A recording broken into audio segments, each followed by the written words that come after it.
Now, when Dr. Jeffries was speaking, he talked about Pan-Africanism, and we both talked about, but he put more time into this discussion because he's most familiar with Ghana.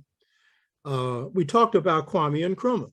And one of the things that we noted in talking about Nkrumah was his relationship to a man named Azikiwe.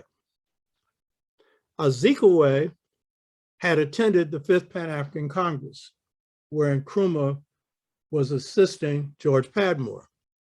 He also later became president of Nigeria. And when he had his independence ceremony, as both Dr. J and I noted, Dr. Martin Luther King was invited to attend and attended, as he did the independence ceremony of Kwame Nkrumah. He also assisted Kwame Nkrumah in getting into Lincoln University, the university that Azikiwe also attended, a Black college.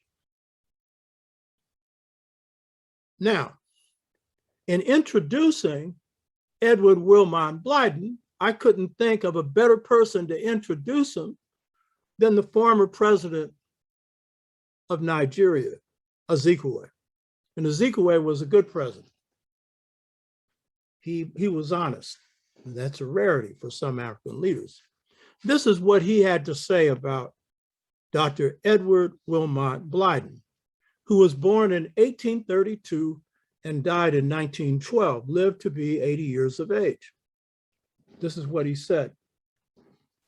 Quote, he was a journalist, educationist, statesman, and diplomat. He was not only erudite, meaning conversant in reading and writing, but he was a great author. And this is the key thing he said. And for those of you that have never heard of this man, well, shame on you, but you need to catch up in what you don't know, because this is what he also said. He was one of the greatest Africans of all time. Let me repeat, he was one of the greatest Africans of all time. Edward Wilmot Blyden. He was born in the Caribbean in the Virgin Islands. And my wife really likes that, but she's from Barbados. And like Martin R. Delaney, he was proud to be 100% African. He didn't have no other blood in him but African blood. He was proud of that at a time when some Blacks thought there's something wrong with being Black. Not too many at that time. We picked that attitude up since that time. So part of his ability to see what Africa had to offer in its own life and customs came from his pride. He was proud of his Blackness. He was proud of his Africanity. He was proud of full-blooded African parents, I'm sure, not only because they were full-blooded and African, but because they were good people. He was proud of that. And this pride drove a lot of what he was able to see and teach. Blyden came to the United States and attempted to gain admission to a university here, but because he was Black, he was denied admission.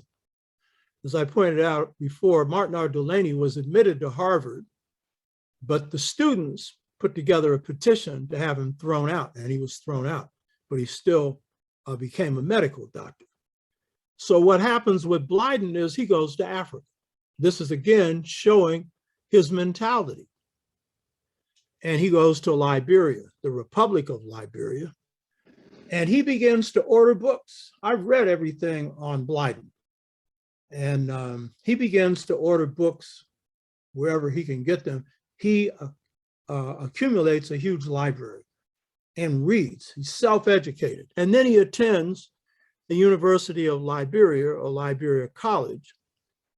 He mastered classical modern European languages. So he could do like Obenga and others, William Leo Hansberry and others, read the classical authors. And so he could get some idea on ancient history, African history, coming from that perspective. He also taught at Liberia's University. You ain't heard of this guy, but he also happened to become Secretary of State and Ambassador to London. And this is an African ambassador with an African mind, you hear me? Representing an African country. Ezekwe had some other things to say about Dr. Blyden. And this is very important because this sets the stage for his work, and it describes why his work was difficult for him at this time. He said, Dr. Blyden rightfully has been referred to as the father of African nationalism. Now understand what he means here. Blyden is not the father of the resistance movements that we referred to under Ethiopianism that comes from Menelik, you know. That's the old African nationalism, where traditional leaders are leading their armies against the European. Sekou Touré's grandfather came from this old traditional nationalism. Samurai Touré. T'Shaka, who's my namesake, comes from this old African nationalism, which is defending traditional African societies. When he's referring to him being the father of African nationalism, he's referring to the new nationalism that will arise in Africa, that leads to the independence of Africa. It's a different kind of nationalism, which I'll be describing. In his day, again, quoting Ezekwe, in his day, he was a lone voice in the wilderness when he disseminated ideas for the honest portrayal and appraisal of the African personality. For a very few of his contemporaries appreciated the gospel of this visionary or were able to comprehend the message of this dreamer. So he's telling you that while he's the greatest, one of the greatest Africans in history, he's the father of African nationalism.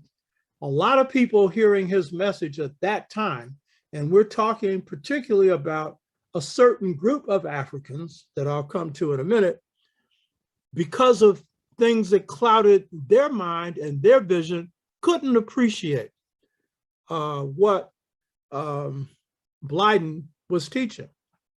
But there were those who did. Now, when Ezekwe referred to the African personality, this is a concept created by Edward Wilmot Blyden.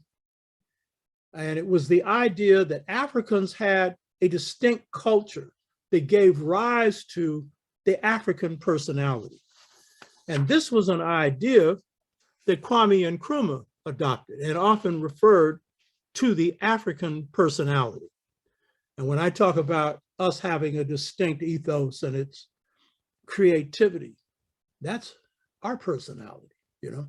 And so when he's referring to the African personality, he's referring to the unique qualities of the African, noble qualities, which we'll be discussing in his views on African life and customs.